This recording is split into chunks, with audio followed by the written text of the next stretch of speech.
존 윌리엄스 뉴욕은행 총재인가요? 네. 엊그제 인터뷰한 걸 보니까 보다 더 낮은 성장이 오래 지속될 것 같다라고 네. 이제 자기의 견해를 밝혔거든요. 네. 하반기에 뭐 마이너스 성장률을 들어가도 아주 심각한 마이너스는 아니고 마이너스 살짝. 네. 내년도에 성장률이 조금 낮아지지만 그것도 당초 예상한 것보다는 그렇게 아주 낮은 상황은 아니고 메탈이라든지 원자재 이런 쪽은 아무래도 이런 쪽은 반등을 하더라도 제한적이거나 아마 반등조차도 못할 수 있다. 그리고 주식 쪽에서는 어쨌든 상반기에 밸류에이션이 앞서 말씀 나눴듯이 높아졌기 때문에 하반기에도 이 밸류에이션을 정당화시키면서 오히려 주가가 올라가서 PR이 더 높아져도 시장이 그것을 수용할 수 있는 체력이 되려면 상반기보다도 더 강렬한 성장 테마가 조금 존재해야 될 것 같아요. 아니야 이런 생각들을 시장에서 하는 것 같습니다. 네. 자, 이제는 김한진 박사님을 좀 모셔보겠습니다. 닥터킴의 마켓에 대한 허허실실, 허와실 들어보겠습니다. 김한진 박사님 어서 오세요. 네, 안녕하십니까. 안녕하세요. 네. 일단은 어떤 얘기를 오늘 해볼까요? 주제를 보니까 향후 경기와 인플레 전망을 중심으로 전망과 전략을 한번 보자. 네. 라는 말씀을 해주신다고요. 앞에서도 네. 정광호 대표께서 이렇게 인플레이션 얘기도 많이 해주셔서 예. 저는 이제 그거를 좀 투자 전략적으로 네. 제가 이코노미스트지만 예. 톱다운 매크로 입장에서 하반기는 예. 이런 쪽에 좀 초점을 둬서 예. 자산 전략을 좀 구상하시면 거의 두 분이 좋겠다. 상의하신 것처럼. 합리적이시네요. 예. 네. 그러니까 사실 김 박사님이 맞춰주시는 거죠. 앞에 한 얘기를 조금 빼고 이렇게. 그러게요. 감사드리고 예, 감사드립니다. 일단 시작을 그러면 GDP 측면에서 네. 한번 보도록 네, 할까요? 예, 네. 경기 흐름이 이제 조금 연초보다는 굉장히 긍정적으로 바뀌었지 않습니까? 네. 그런 측면에서 이제 하반기에 경기의 특성을 우리가 한번 네. 좀 진단하고 네. 경기가 이렇게 흘러가면 우리는 투자 자세를 어떻게 바꿔야 될까 네. 이런 예. 생각을 좀 해봤습니다. 네. 이제 GDP로 표시되는 성장률, 네. 또 경제 어쨌든 온도, 성적표죠. 이게 연초에는 이제 경착륙으로 조금 초점을 맞췄다가 네. 지금은 이제 연착륙. 네. 연착륙이라고 하면 좀 추상적이죠. 네. 성장률로는 이제 지금 좀 유수한 국제기관에서 미국의 성장률을 이제 거의 제로나 혹은 조금 그 이하로 네. 봤다가 연초에만 해도 네. 지금은 비근한 예로 얼마 전에 나온 IMF 국제통화기금 같은 경우에는 1.3 정도로 네. 봤으니까요. 1%대 초반 성장률로 이제 봤고 내년도는 IMF나 세계은행이나 올해보다는 조금 낮게 봤어요. 그러니까 0.8 내년에는 네. 그리고 세계은행도 좀 비슷한 톤으로 네. 보고 있는데 올해보다 내년 성장률이 이렇게 낮다라는 얘기는 좀 미국 같은 경우도 그렇고 전 세계가 좀 추세적인 성장률에서 올해와 내년 모두 네. 조금 차분한 그러니까 잠재 성장률이라고 하죠. 네, 추세 성장률이 거의 비슷한 개념인데 한 1.8% 정도 되거든요. 미국이 네. 1.8%보다는 매우 낮은 네. 그러니까 조금 차분한 상태에서 올해 내년 진행될 거다라고 이제 보고 있습니다. 그렇게 보는 이유는 사실 지금 우리가 얘기하는 물가랑 이제 네. 같은 네. 반대의 이제 측면인데요. 네. 물가가 잡히긴 잡혀도 이제 천천히 잡히고 네, 있으니까 그리고 지금 물가가 이제 팍팍 떨어지는 건 같지만 약간 맹점이 있거든요. 네. 근원 물가가 조금 사실은 연준의 통화정책 목표 수준보다는 굉장히 높은 수준. 네, 많이 차이 나죠, 아직도 아직도. 2%를 가려면 한 내년 말이나 네. 가야 이제 도달할 정도로 물가가 떨어지는 게 정상인데 지금 마켓에서는 떨어지는 것에 초점을 두고 있습니다. 네. 떨어지는 것은 매우 지극히 당연한 얘기고 네. 안 떨어지면 재앙인 거죠. 네. 그런데 시장은 어쨌거나 일단은 물가가 떨어지고 있다라는 그 팩트에 초점을 두고 환호하고 있는 거고요. 그렇죠. 통화정책가 입장은 조금 다릅니다. 네. 통화정책가 입장은 경제 성장 경로가 앞으로 경착륙이 아니라 부드럽게 착륙하는 네. 조금 저성장 기조가 지속될 가능성에 더 많은 초점을 두고 있는 것 같고요. 네. 존 윌리엄스 뉴욕 은행 총재인가요? 네. 엊그제 인터뷰한 걸 보니까 보다 더 낮은 성장이 오래 지속될 것 같다라고 네. 이제 자기의 견해를 밝혔거든요. 네. 저는 그게 맞을 것 같습니다. 그게 이제 앞서 말씀드린 세계은행이나 IMF나 이런 국제 기관에서 전망하는 세계 경제 전망, 미국 경제 전망하고 톤도 비슷하고요. 네. 그러니까 대부분의 이코노미스트들은 장기 추세선에서 낮은 상태에서 올해와 내년 경제 성장률이 유지될 거다. 그러면서 물가는 천천히 잡힐 거다라는 것이 이제 뭐 맞든 틀리든 현재까지는 그게 이제 컨센서스고요. 이코노미스트들의 컨센서스고. 그럼 네. 분기별로 보면 이제 GDP가 마이너스가 보이는 거죠 앞으로 어떻게 되는 건가요? 마이너스를 안 보일 수가 있는 안 거죠. 보일 수도 있는 건가요? 네, 예, 예. 거의 뭐 상반기에 1.3, 뭐 1.2 만약에 예, 이렇게 예, 찍으면 예. 1, 2분기에 하반기에 뭐 마이너스 성장률을 들어가도 아주 심각한 마이너스는 아니고 마이너스 살짝 네. 아주 가볍게 뭐 한 분기 정도 찍는다든지 네. 두 분기 연속 마이너스 성장률도 나오지 않을 가능성이 조금 높고요. 그러니까 연착륙이라고 네, 얘기하는 거네요. 예. 만약에 나온다면 올해보다는 내년으로 생각을 하고 예, 있습니다. 지난주에도 말씀드린 것 같은데 지난주인가요? 네. 어쨌든 통화정책이 경제와 물가에 미치는 영향이 조금 이번에 시차가 더 긴 편이다라고 네. 이제 네. 사람들이 이제 보고 있는 거고요. 그래서 연준이 금리를 동결한 다음에 보통 조사를 해봤더니 짧게는 8개월, 길게는 뭐 한 1년 이상, 한 16개월, 무려 1년 반 있다가 경기 침체가 오더라라는 건데요. 만약에 7월 26일 FOMC에서 금리를 동결한다면 한 뭐 1년만 봐도 경기가 조금 눈에 띄게 둔화되는 것은 올해보다는 내년 이맘때쯤 이 될 가능성이 보다 더 확률이 높아졌고 그렇게 시차가 이렇게 시차가 긴 이유는 미국 같은 경우는 아시다시피 고용시장이 이번에 조금 별났다. 네. 너무 고용시장의 수급이 타이트하고 코로나 때 뿌려놓았던 가계 어쨌든 잉여저축 이런 부분들이 너무 많아서 쓸 돈이 많더라. 고용이 타이트하고 쓸 돈이 많으니까 소비가 안 줄고 소비가 안 좋으니까 GDP의 3분의 1을 차지하는 미국 경제가 쉽게 지금 냉각되고 있지 않은 거죠. 네. 그러면 사실은 그냥 일반적으로 언뜻 그냥 생각하기에는 야 코로나 끝났으니까 지금 경기가 다 회복되고 있는 것인데 네. 이렇게 생각하지만 실제로 금년과 내년을 비교하면 내년이 더 나쁘다는 거는 사실 회복의 그 시기에 들어선 것도 어떤 의미에서 보면 아니잖아요. 미국을 보면. 네. 그런데 미국 말고 다른 국가들은 어떤가요?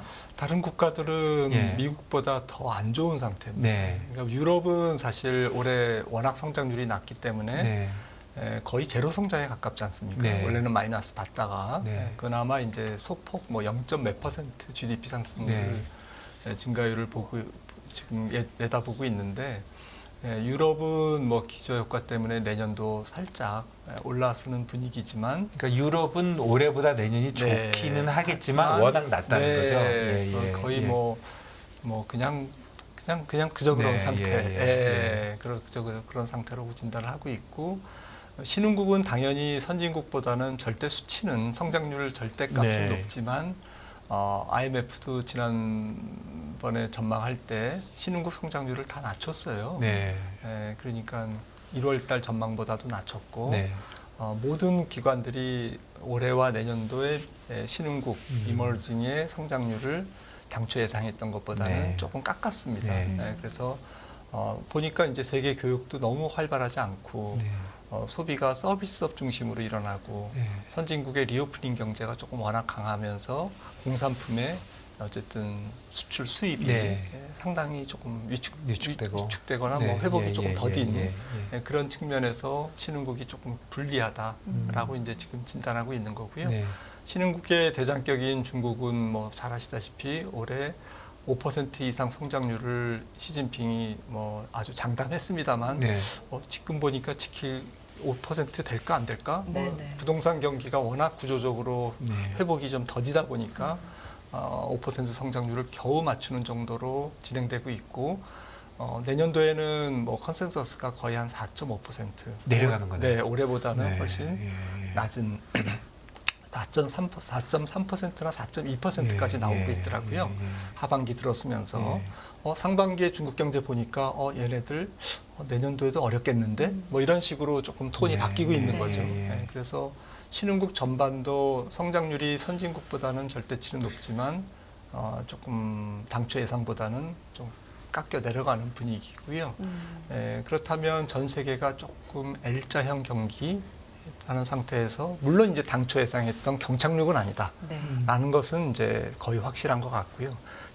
조금 마이너스 성장률 분기에 들어가더라도 그거는 아주 가볍게 들어갈 가능성이 높고 내년도에 성장률이 조금 낮아지지만 그것도 당초 예상한 것보다는 그렇게 아주 낮은 상황은 아니고 다만 좀 기간 조정이라고 그럴까요? 경제에 어쨌든 뭐 좀 바닥을 다지는 기간은 당초 예상보다는 길다. 네, 좀 말씀하셨듯이 좀 바로 회복될 거냐 아니면 조금 이게 조금 다지면서 네. 내년 뭐 하반기나 뭐 해를 넘겨서 2025년이나 회복될 거냐 뭐 이런 정도의 톤으로 좀 조심스럽게 기간 조정은 좀 긴 것으로 조금 바뀌어가고 있는데요. 뭐 이런 부분들이 뭐 다른 얘기가 되겠습니다만 지금 2분기 실적 시즌이니까 네. 2분기 실적 시즌에서도 조금 투영되는 것 같더라고요. 네. 뭐 나와봐야 알겠습니다만 팩트셋이라든지 리피니티브 이런 데 자료를 보니까 전반적으로 뭐 산업재라든지 소재, 에너지 네. 이런 쪽의 실적이 조금 YY로 마이너스 네. 폭이 한 두 자릿수 네. 이렇게 지금 예상이 되고 있고 네. 반면에 상반기에 선전했던 뭐 좀 임의 소비재, 네. 서비스 예. 이런 쪽은 오히려 반대로 10% 이상 예. 전년 대비 작년 2분기 대비 올해 2분기 실적이 네. 두 자릿수의 네. EPS 증가율을 예상하고 있고 이렇게 해서 업종별로 이렇게 명암이 조금 갈려지는 네. 그런 것을 제가 봤는데 이런 게 매크로 쪽에서 이렇게 접목을 시킨다면 이 경기가 조금 이렇게 생산 제조업단에서 이렇게 일어나는 것보다는 서비스업 종목에서 조금 활발하게 일어나고 미국도 그러면서 이제 성장률이 조금 방어가 되고 기업 실적도 양극화가 되는구나. 그래서 약간 제조업단은 약하고 서비스업단은 조금 좋고 그런 상태에서 상반기에 조금 시장을 주도했던 IT라든지 뭐 임의 소비재, 커뮤니케이션 서비스 이런 쪽에 실적이 조금 다른 쪽보다는 상대적으로 좋으면서 그걸 다 합쳐놓으니까 S&P 500 기업의 2분기 EPS는 한 마이너스 7% 작년 2분기 대비 그 정도로 지금 팩트셋 이런 데 이렇게 실적을 집계해서 발표하는 이제 그러한 회사들에서 애널리스트들의 의견을 종합해 보니 이제 그렇게 될 것 같다라고 지금 전망을 하고 있습니다. 그러면 이 포워드 EPS도 지금 떨어지고 있는 추세인 거죠? 네, 맞습니다. 예. 근데 주가는 오르고 있으니까 멀티플은 계속 올라가고 있겠네요. 네, 예. 그러니까 멀티플이 S&P 500 전체 기준으로는 거의 20배, 19.7배 뭐 이렇게 올라가고 있고 앞서 말씀드린 상반기에 주가가 많이 올랐던 IT, 커뮤니케이션 서비스 이런 쪽은 지금 28배, 네. 28배 정도는 지난 5년 평균보다도 높고 지난 10년 정도의 평균보다는 훨씬 높은 아마 커뮤니케이션 서비스 같은 경우도 10년 평균이 지난 10년 평균이 거의 한 3배 뭐 이 정도밖에 안 됐을 겁니다. 근데 지금 27, 8배 정도니까 굉장히 이제 멀티플이 올라가 있는 상태고 실적과 관련해서 사실은 1분기 실적은 지나갔습니다만 조금 작년 연말 정도나 연초에 매크로에 대한 전망이 좀 안 좋았잖아요. 네. 안 좋았기 때문에 조금 EPS를 미리 조금 눈높이를 낮춰놨습니다. 낮춰놓은 눈높이 대비 1분기 실적은 조금 서프라이즈가 많았고요. 네. 지금 2분기는 조금 뭐 그렇게 큰 조정을 안 왔는데 1분기에 조금 그 눈높이가 높아지다 보니까 1분기 실적을 보면서 이게 뭐 괜히 겁먹었네 네. 뭐 이랬던 거죠. 그래서 2분기 실적은 생각한 것 뭐 당초 생각했던 것을 조금 미트하거나 충족하거나 조금 뭐 약간 미스하는 기업들도 아래쪽으로 미스하는 기업들도 조금 많아질 거다라고 지금 네. 보고 있습니다. 그러면 현재 멀티플이나 이런 거는 저번에 나온 EPS 갖고 한 것이니까 이번에 실적 발표가 쭉 나면서 진짜 그 예상치보다 좀 높게 나오면 멀티플도 좀 낮아질 수 있는 건가요? 그런 건가요? 아니면 네, 뭐 이제 주가에 따라 달라지겠죠. 주가 가만히 있다. 네, 주가에 가만히 있다면 조금 내려올 수도 있는 건가요, 멀티플이요? 네, 내려올 수도 있는 거죠. 네. 네. 자, 경제 측면에서 좀 살펴보고 있고요. 그 이코노미스트 분들이 최근에 좀 힘들다, 분석이 힘들다라고 말씀하시는 부분들이 과거의 공식하고 좀 안 맞는 네. 부분들이 네. 최근에 있어서 그런 예. 거잖아요. 네. 가장 대표적인 게 장단기 금리차. 네. 이게 벌어졌는데도 뭐 침체가 얼마 후에 와야 되는데 네. 뭐 이런 것들이 좀 안 맞고 있다. 네. 뭐 이런 부분들일 것 같은데 이 부분 관련돼서도 어떻게 보시는지 네. 짚어주신다면요. 네. 그 뉴욕 연은에서는 이제 홈페이지에 들어가면 10년물하고 이제 3개월을 네. 이제 그 당연히 이제 10년물이 높고 3개월물은 이제 낮아야 되는데 네. 이게 이제 거꾸로 역전돼서 그 역전된 폭이 뭐 역사적으로 가장 크다. 그러면서 이제 아울러 경기 침체 확률을 이제 같이 표시해 놓고 있습니다. 네. 그래서 이제 사람들이 많이 보는 뉴욕 연준의 그 금리 스프레드와 경기 침체 확률. 근데 그 경기 침체 확률이 거의 70%, 100을 이제 100점 만점에 70% 그러니까 뭐 거의 다 온다고 하는 거죠? 네, 네. 거의 뭐 이거 확실하게 온다라고 얘기한 게 벌써 뭐 한 1년 됐습니다. 네. 그럴 정도로 뭐 역대급 경기 침체 확률, 네. 경기 침체의 강도는 뭐 둘째치고 네. 잘 모르겠으나 침체가 오냐 안 오냐라는 부분에서는 온다라는 쪽의 확률이 굉장히 높게 형성이 돼 있을 네. 정도로. 근데 뭐 뉴욕 연준 분들이 똑똑한 사람들인데 이걸 이제 그동안 뭐 좀 살펴보니까 굉장히 확률이 굉장히 높은 게 10년 3개월물 금리 스프레드라는 거잖아요. 네. 네, 그래서 지금 보시면은 일드 스프레드가 여기 나와 있는데 네. 왼쪽 거는 이제 국채 금리고요. 네. 3개월물 파란색 게 굉장히 높죠. 네. 그리고 2년물 빨간색, 그다음에 이제 5년물하고 10년물이 이제 조금 친구 삼아서 이제 같이 가고 있네요. 밑에. 네. 그래서 이제 장기물일수록 지금 낮은 게 좀 신기하죠. 네. 그러니까 이게 지금 차를 빼니까 10년물하고 2년물이 이렇게 많이 역전돼 있더라라는 네. 겁니다. 근데 제가 이렇게 조금 뉴욕 연준 자료를 보면서 이렇게 보니까 언제 경기 침체가 왔느냐를 이제 한 100년간 이렇게 살펴보니까 네. 미국 경제에서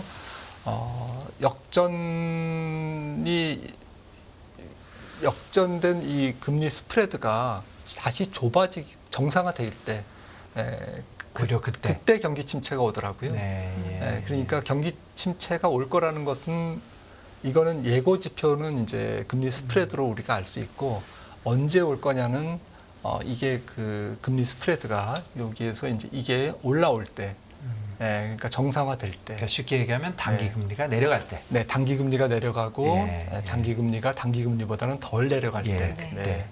단기 금리가 장기 금리가 올라가는 거는 조금 기대하기 어렵지만 네. 지금 매크로 그렇죠. 상황으로 예. 왜냐하면 경기가 약간 슬로우 네, 다운 되고 예, 있기 예. 때문에 장기 금리도 이제 지금 뭐 4% 찍었다가 네. 최근에 네. 엊그제 한 이틀 만에 한 20bp 내렸습니다. 아니, 한 열을 보면요. 네. 45bp. 네. 아주 그냥 뭐 예, 올랐다가 예. 다시 예, 다 토해냈죠. 내려왔으니까요. 예, 예. 네. 그래서 이게 이제 장기 금리는 연말까지 저는 이제 3%를 향해서 조금 째깍째깍 내려갈 거라고 생각이 되고 있고요. 문제는 이제 단기 금리죠. 네. 3개월이나 아주 2년물 단기. 예, 이런 예. 단기 금리가 언제 내려가냐. 연준이 금리를 이제 안 올릴 것 같아. 네. 라는 것이 보다 더 확실해지면 이게 내려가기 시작합니다. 네. 통화 정책에 민감하기 때문에 그런 것이죠. 그런 측면에서 좀 좋은 측면과 나쁜 측면이 있는데 네. 물가가 늦게 잡히면 물가가 잘 안 잡히고 연준이 피봇이 좀 늦어질수록 단기 금리는 조금 천천히 떨어질 가능성이 높죠. 네, 그렇다고 보면 본격적인 수익률 이 금리 스프레드의 격차가 정상화되는 플러스 쪽으로 움직이는 시기도 조금 지연될 가능성이 높은 거죠. 네. 그래서 이번 같은 경우는 조금 역대급 혼돈의 금리 스프레드 이렇게 저는 이렇게 생각을 합니다. 벌써 아직도 90bp예요. 네, 2년하고의 차이가. 그래서 결론적으로 말씀드리면 경기 침체는 올해는 가능성이 매우 낮다. 왜냐하면 금리 스프레드가 절대 법칙은 아니지만 그래도 단기 금리가 조금 내려와야 통화 정책의 어쨌든 전환, 금리 인상을 멈추고 심지어는 인하까지도 내다보는 이제 그런 컨센서스가 채권 시장에 투영되기 시작해야 단기 금리가 내려가고 장기 금리는 뭐 단기 금리보다는 조금 천천히 내려가면서 수익률이 정상화되면 이렇게 경기가 본격적으로 그때 이제 침체가 되는 이제 그러한 조금 금리 스프레드와 경기의 어쨌든 그동안의 역사적 패턴상 경기 침체는 올해는 조금 어려울 것 같고 내년도에도 조금 뭐 상반기는 어렵지 않을까. 네. 상반기 경기 침체가 오기에는. 그러네요. 그래서 딜레이냐 노쇼냐 이런 네. 것도 있습니다. 예. 그러니까 말씀해 주신 대로 만일에 3개월짜리 금리와 네. 이제 10년짜리 채권이 이렇게 다시 순서가 바뀌는 때를 보면 지금 뭐 포워드 커브로 보면 네. 그게 내년 말도 지금 뭐 4% 수준밖에 안 되니까 네. 그러면 지금 10년짜리 금리가 만약에 가만히 있다고 하면 내년 말에도 사실 역전이 안 되는 거거든요. 네. 그러니까 사실 경기 침체가 온다고 하더라도 장단기 금리 차이가 지금 보여주는 거는 상당히 뒤에 오는 걸로. 네. 그렇네요. 그래서 어떤 사람들은 2025년에 온다고 그러는데요. 그거 계산하면 딱 2025년이네요. 네, 2025년에 온다라는 것은 안 온다는 얘기죠. 네, 그거는 무섭지가 않죠. 네, 네. 저희가 짧게 사니까. 약간 웃음이 나오지 않습니까? 예. 2025년에 경기 침체가 온다. 좀 너무 멀죠. 그거 됐고 뭐 네, 이런 네, 사람들이 뭐 너무 그거는 멀죠. 이제 관심이 없는 거죠. 네, 네. 네. 조금 다른 얘기인데 이거 평소에 제가 많이 궁금해하는 건데 미국은 지금 뭐 장단기 금리 차가 많이 나는데 우리 국내 금리는 왜 3년하고 10년이 이렇게 저렇게 붙박이로 탁 붙어서 다니나요? 채권 시장이 조금 구조적으로 조금 항상 우리나라는 장단기물 혹은 이제 장기 국채라고 하더라도 네. 만기 구조에 따라서 그냥 거의 붙어 다니더라고요. 예, 예. 네, 아마 채권 시장이 조금 얇고 네. 플레이어가 조금 작기 때문에 네. 그런 현상이 약간 어제 오늘 얘기는 아닌 것 같습니다. 그러니까 우리나라는 장단기 금리 차이로 뭐 경기 침체를 네. 예상하거나 이런 게 좀 어렵다. 네.